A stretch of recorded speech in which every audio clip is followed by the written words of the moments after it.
कक्षा 7 के प्यारे विद्यार्थियों, अपना जो पाठ चल रहा था सच्चा तीर्थ यात्री वाला, उसके अंदर आप देखिए हम पाठ को आगे बढ़ाते हुए आज हम आगे चलते हैं पाठ पठन के अंदर कि उस झोपड़ी के अंदर जब दोनों यात्रियों ने जाकर के देखा, जब वो दोनों अंदर गए तो देखा कि वहां पर एक औरत है और उसका परिवार है वो बड़ा ही दयनीय अवस्था के अंदर है। औरत धरती पर मरणासन अवस्था में पड़ी थी। पास ही एक दुबला पतला बच्चा चटाई पर बड़ा लंबी लंबी सांसें ले रहा था। तो यहाँ तक हमने पाठ का पठन किया। आगे आज देखिए हम इसको आगे बढ़ाते हैं। आज आप देखेंगे इसके अंदर औरत ने बड़ी मुश्किल से पूछा, आप लोग कौन हैं, क्या चाहिए? हमारे यहाँ कुछ भी नहीं है। उसकी आवाज बड़ी मुश्किल से निकल रही थी क्योंकि वो इतनी ज्यादा कमजोर हो चुकी थी अकाल के कारण, अनावृष्टि के कारण। उसी समय वह बच्चा बोला, बाबा हम भूखे हैं, हमें रोटी चाहिए। क्योंकि वहां पर अकाल पड़ गया था, इसलिए उनको खाने के लिए कुछ भी प्राप्त नहीं हुआ था। तभी उनकी आवाज सुनकर लड़खड़ाता हुआ एक अधेड़ आदमी आया। अधेड़ का अर्थ जानते हो ना? अधेड़ आदमी लगभग 40-50 साल का। और उसने उससे चला नहीं जा रहा था। वह आकर वहीं गिर पड़ा। बड़ी मुश्किल से बोला, अकाल के कारण रोग और भूखमरी ने हमें घेर रखा है। हम सब भूख से मर रहे हैं। मेरी पत्नी बीमार है, मेरा बेटा भी भूख से मर रहा है। हम इतने कमजोर हो गए हैं कि हमसे उठा भी नहीं जा रहा है। बिशन को दया आ गई। उसने अपना थैला खोला और घर से चलते समय उसने उसमें कुछ खाने पीने का सामान रख लिया था। उसमें से उसने एक रोटी लड़के की तरफ बढ़ाई।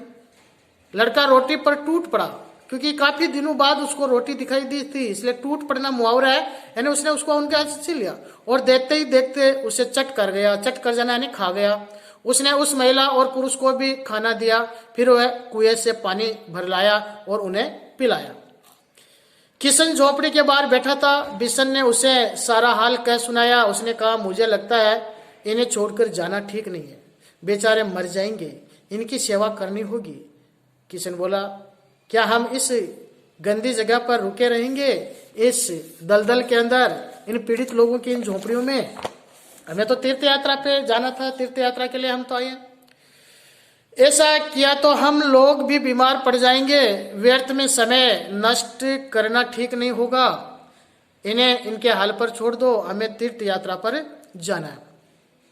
बिशन ने उत्तर दिया, मित्र मैं इन लोगों को ऐसी दशा में अवस्था में छोड़कर नहीं जा सकता, क्योंकि मुझे कुछ समय तक इनकी सेवा करनी होगी। जैसे ये लोग ठीक हो जाएंगे मैं आ जाऊंगा।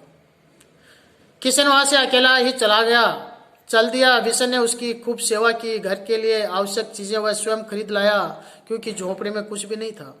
घर के लोगों ने अपना पेट भरने के लिए अपनी सारी चीजें पहले ही बेच दी थी।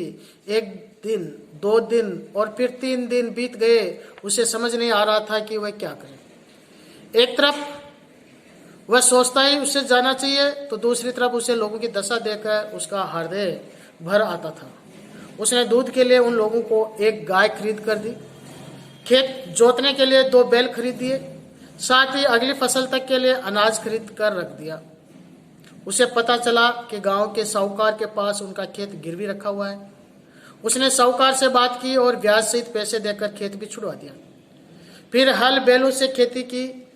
तब तक घर के तीनों प्राणी ठीक हो चुके थे। खेतों में फसल लहलाने लगी थी। वे तीनों खेतों की देखभाल के लिए सक्षम हो चुके थे, तैयार हो चुके थे। एक दिन जब घर के लोग गहरी नींद में सो रहे थे, वह चुपचाप वहां से चल पड़ा। उसके रुपए समाप्त हो चुके थे, अतः उसने तीर्थ यात्रा पर जाने का विचार छोड़ दिया और घर की ओर चल पड़ा। घर पहुंचने पर उसे परिवार के कुछ लोग बहुत प्रसन्न हुए।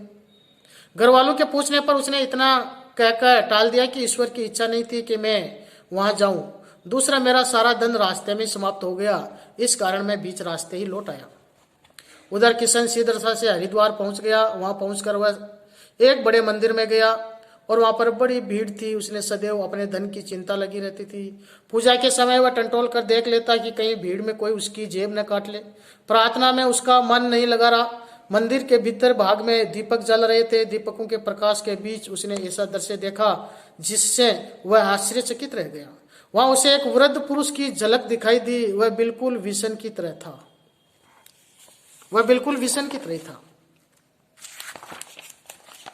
अब देखिए आगे किशन सोचने लगा कि यहां पर विषण कैसे हो सकता है, उसे तो मैं पीछे छोड़ आया।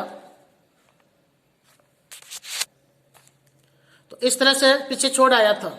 उसने उसकी ओर फिर देखा तो उससे पूर्ण विश्वास हो गया कि वह विषण ही है। अपने मित्र को देखकर उसे बड़ी प्रसन्नता हुई। वह लपक कर उसे मिलना चाहा। इतने में आरती समाप्त हो गई तो लोगों की भीड़ बाहर निकलने लगी। किशन को भीड़ से डर लगने लगा कि कोई उसकी जेब न काट ले। जब जेब को हाथ से दबाए वह भीड़ से बचकर चलने लगा। बाहर आकर वह विषण की प्रतीक्षा करने लगा, लेकिन विषण उसका ही नहीं दिखाई नहीं दिया।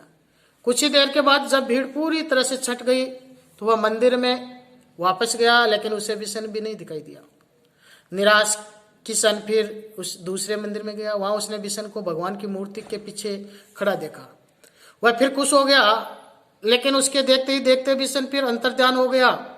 इस तरह किशन वहां जहां भी जाता था वहां उसको विषण देखता था। उससे भरोसा हो गया कि विषण यही है, लेकिन वह उससे मिलना नहीं चाहता।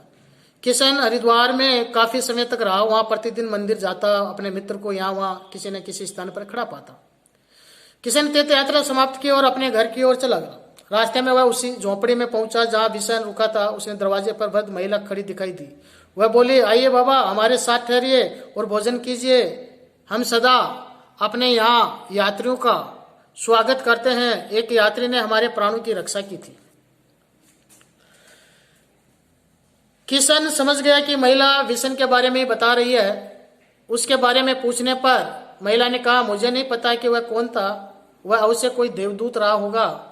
हम लोगों को उसने नया जीवन दिया। अगर वह नहीं आता तो हमारी मदद नहीं करता तो हम सब मर जाते और ईश्वर उसका भला करे। प्रातःकाल वह अपने गांव की ओर चल दिया। गांव में पहुंचकर वह सबसे पहले विषण के पास गया। विषण अपने खेत में काम कर रहा था।